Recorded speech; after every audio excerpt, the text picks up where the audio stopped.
God exists. If you really think about it, there's only two explanations that make sense for your existence right now on the earth. I'm assuming you believe you exist. If you do, there's only two reasons.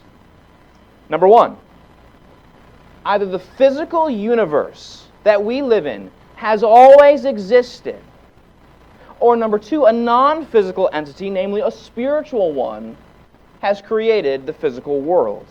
Those are your only two options. Either this physical world we live in has always existed, or there's something that's non-physical that's always existed that has created this world. I'm sure at some point in your life, maybe even as a child, you had this question. Where did it all come from? Where did it all come from? And you are left with quite a troubling solution.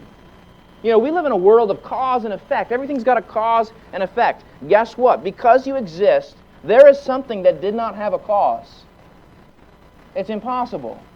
And either that was the physical universe had no cause, it just was, or there's someone else who just was. You know, people often will ask the question, who created God? As if they've proven something. I mean, but the real question is, where did it all come from?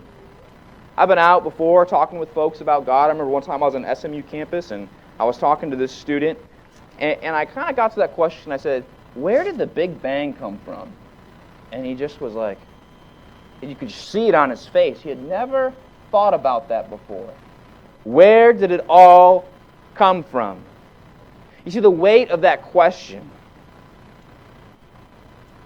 God might seem absurd to have always been, but it's equally absurd that the universe has always been, that something could be uncreated. You see, even if you reject the existence of God, you still have to affirm the universe always has been and was not created. Either way, you're forced to believe something that's absurd.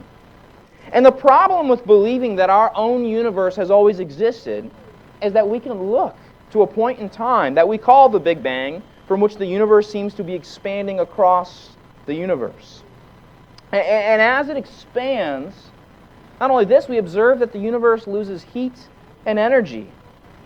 If we applied our current understanding of physics to this, we would say that cannot be regained. Now, atheistic scientists, in all fairness, they punt the problem down the road and say, well, we don't understand it today, but someday in the future we'll understand how it all works. Somehow the universe has always existed, and maybe it expands and contracts, and somehow that works. But it's not just the problem that the universe exists. It's how finely tuned our planet is for life.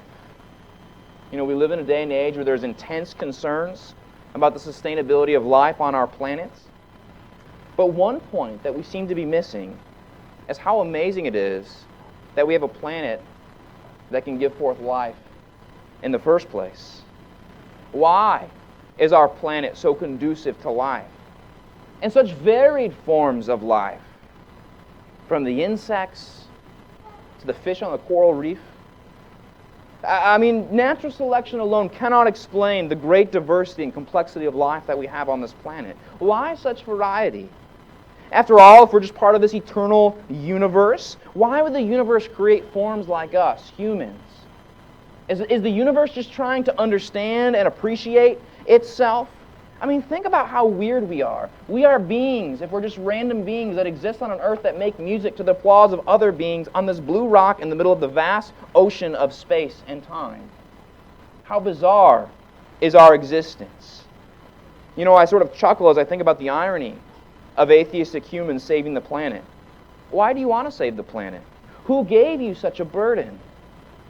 Is not human existence just as valuable as, say, the existence of other organic entities or even non-organic entities? Why should humans exist at the expense of other life forms? But the environmentalist cry is in reality a cry that human, animal, and plant life matters. And I agree with that. But where does that cry come from? It comes not from naturalistic philosophy.